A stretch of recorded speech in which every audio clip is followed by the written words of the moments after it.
Hello everybody, it's Mr. Q again.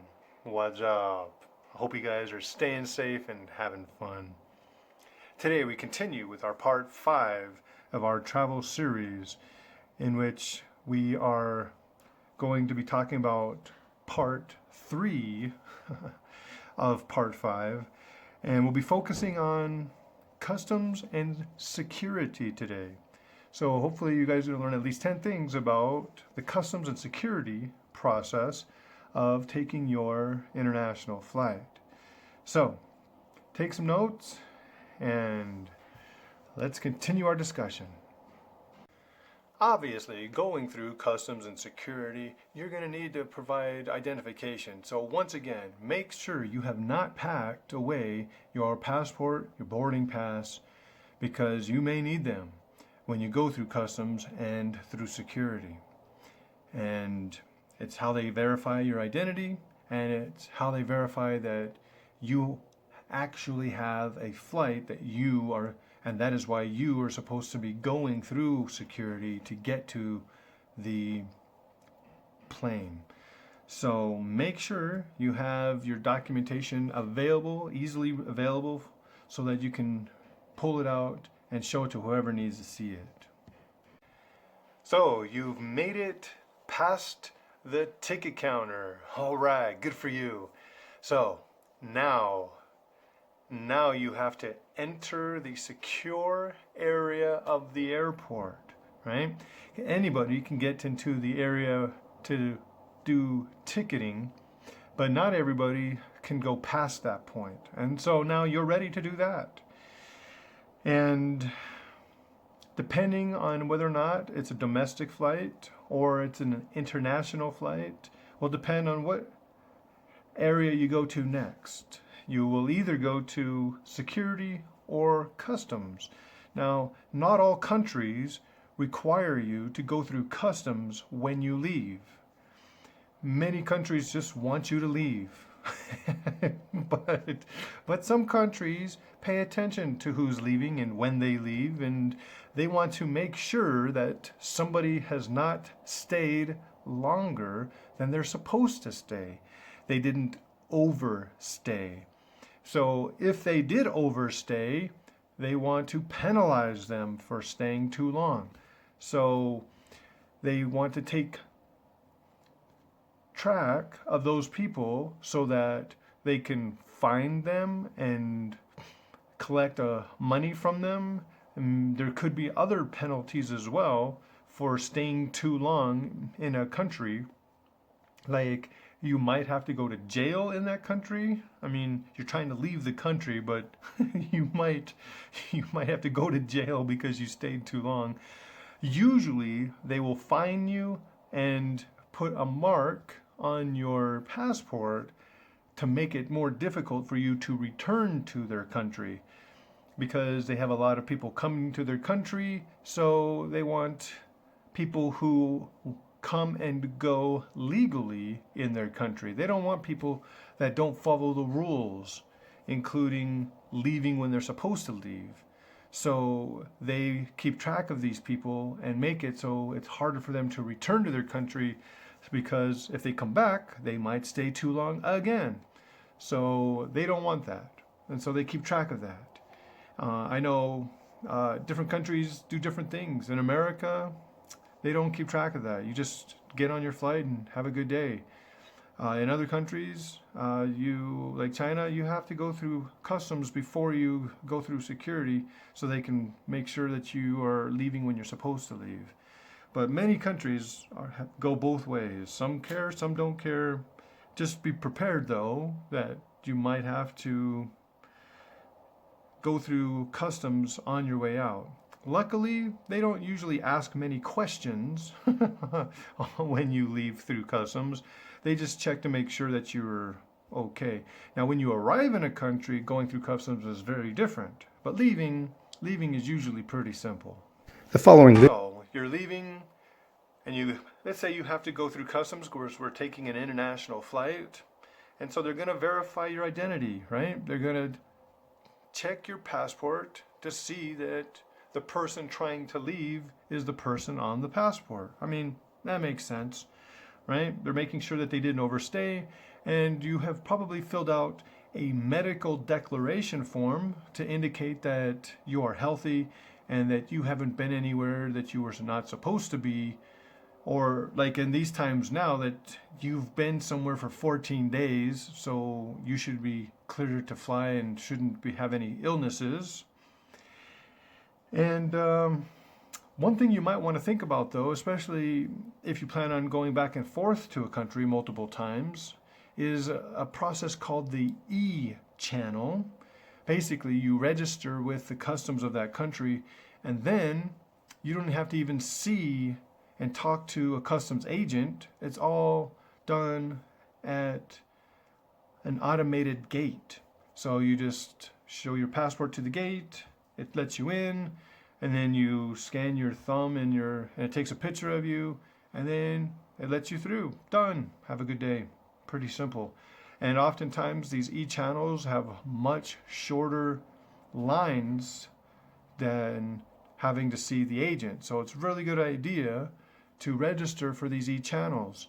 There's other ways to do this.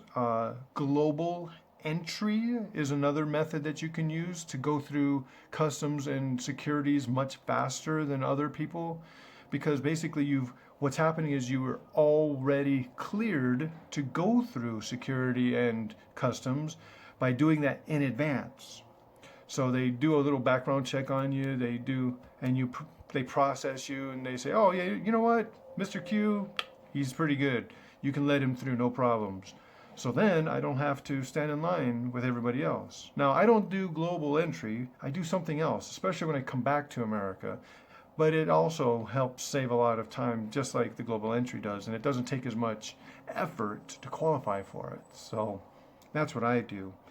So you go to customs first, say hi to them, you show them your passport and stuff, and then they wave you through. So usually it's not a long process, but depending on how busy it is, it could take you a long time to get to that agent or get to the gate of the customs e-channel.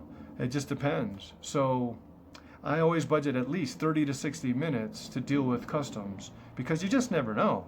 Sometimes it'll be super fast, there's nobody there, and sometimes there'll be 1,000 people there, and I'm not exaggerating.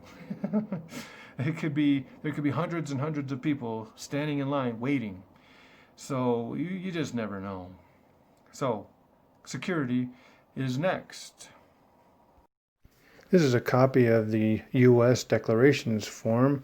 Usually you only have to fill that out and present it when you enter the United States, not when you leave the United States. But some border checkpoints like Hong Kong require you to give the copy of this back when you leave their country, so make sure you don't lose this form. This is a sample of the Chinese health declaration form that you'll probably need to fill out before you can leave China. Some countries require this, others don't. Pay attention. Here's an example of a global entry kiosk that can get you through customs much faster. Leaving the country through customs is usually pretty straightforward. They don't usually ask you very many questions. If anything, they just check to make sure that you're leaving when you're supposed to be leaving. So don't worry about whether or not you have to talk to somebody or if you can use the kiosk. You should probably be fine. Although going through customs is kind of scary for people, because that deals with them being allowed to enter or leave a country. It's not usually the more complicated part of the process. The part that tends to be a little bit more confusing is going through security.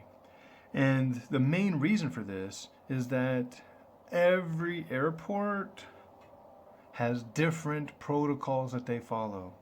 So it doesn't matter if you're going from one city to another city in America, or one city to another city in a different country, there's a high likelihood that what is required at one airport is not the same as what's expected at a different airport.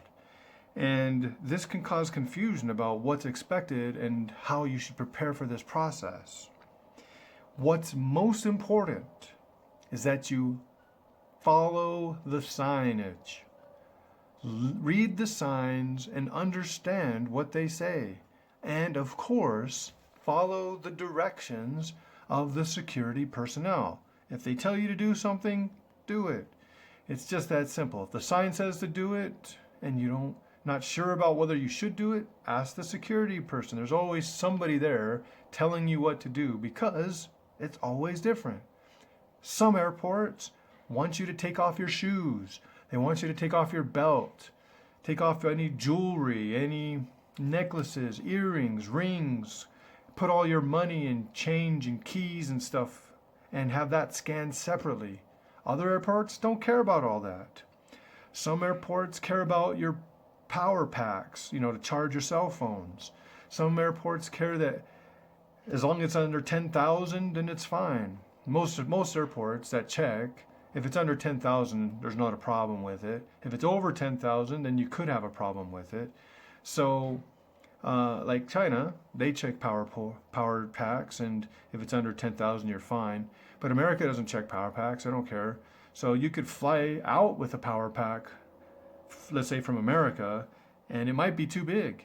But then when you get to China, you won't be able to return with that power pack because they don't allow you through security with it. So yeah, it can be very confusing, and sometimes there's a slight variation into what's expected in these different countries. So just follow those signs, do what they tell you to do.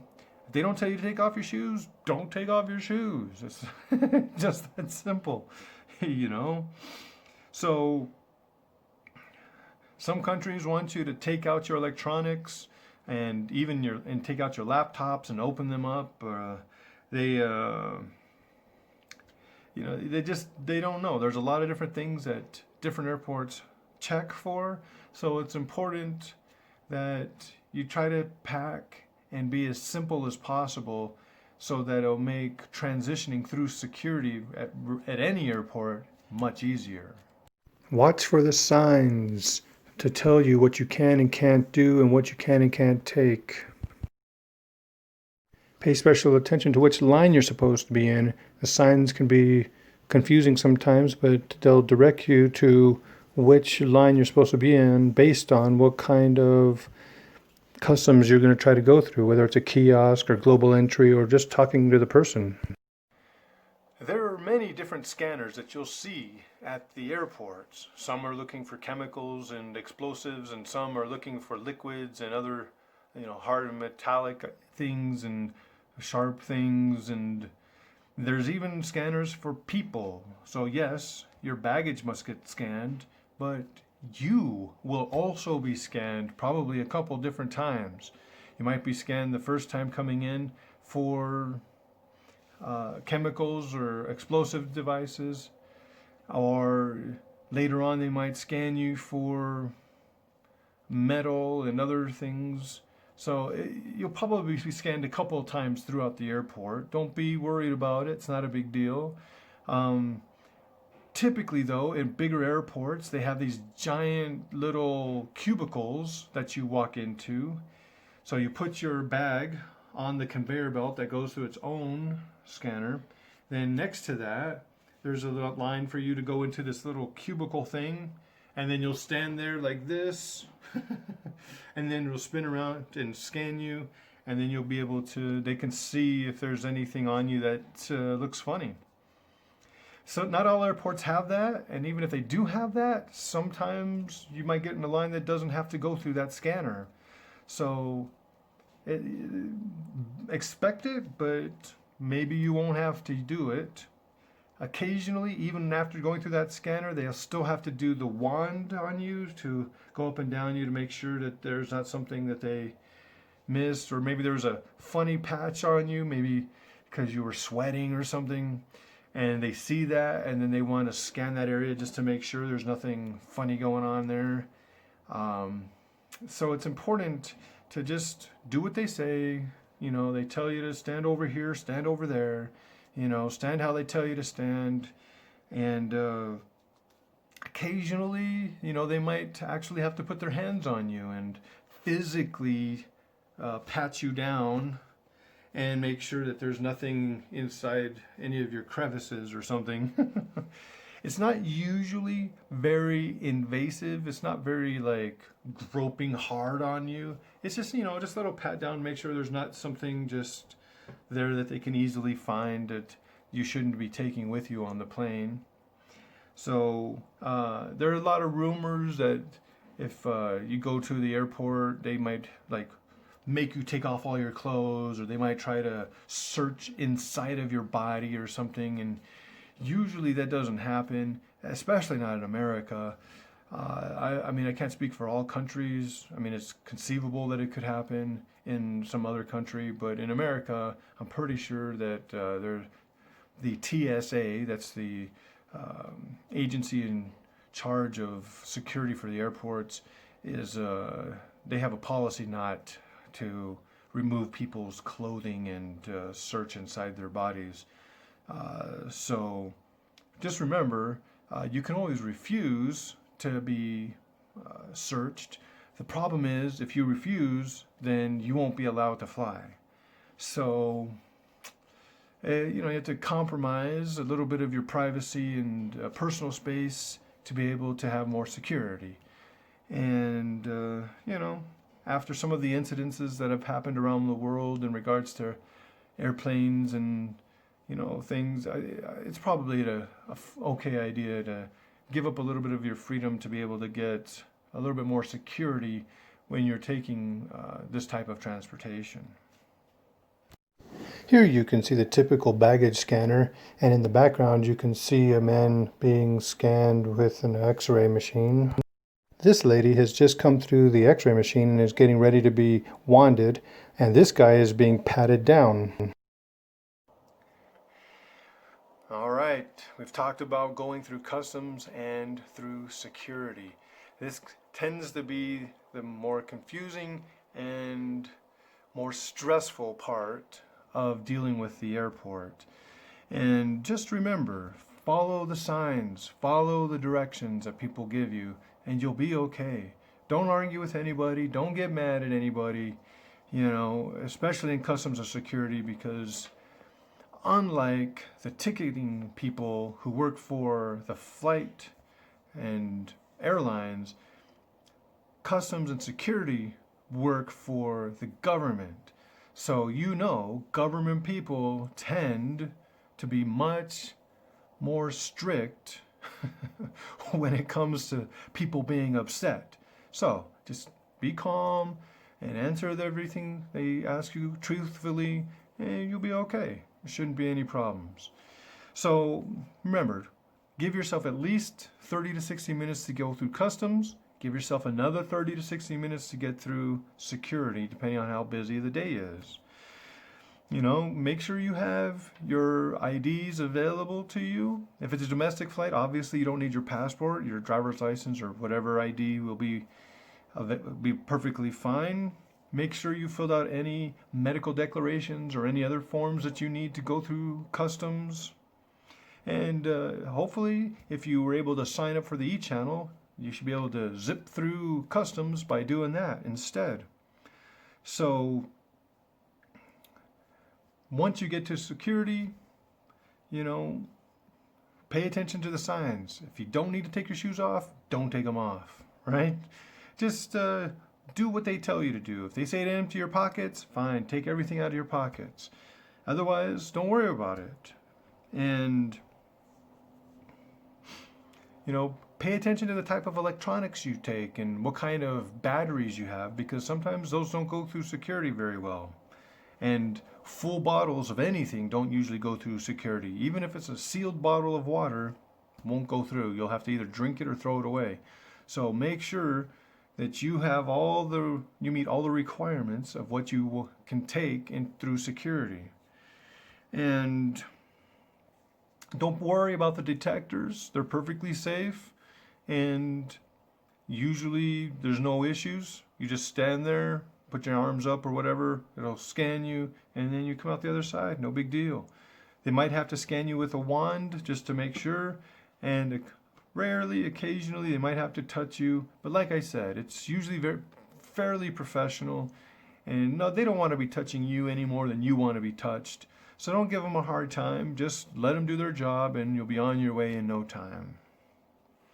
So today, I want you to think about what kind of things you can do to help you get through security and customs faster. You know, what can you do in advance to help you save some time? What can you do while you're standing in line to help you save some time? And what things should you not take that will cause you some problems when you get to security, right? So write some of those things down, and when you're done, that's right, share with your classmate. All right, guys, that's it for me today. Next time, we'll continue our discussion, and this will be part 4 of our day of traveling portion of part 5 of our travel series. So keep staying safe and having fun, and we'll see you next time. Bye-bye.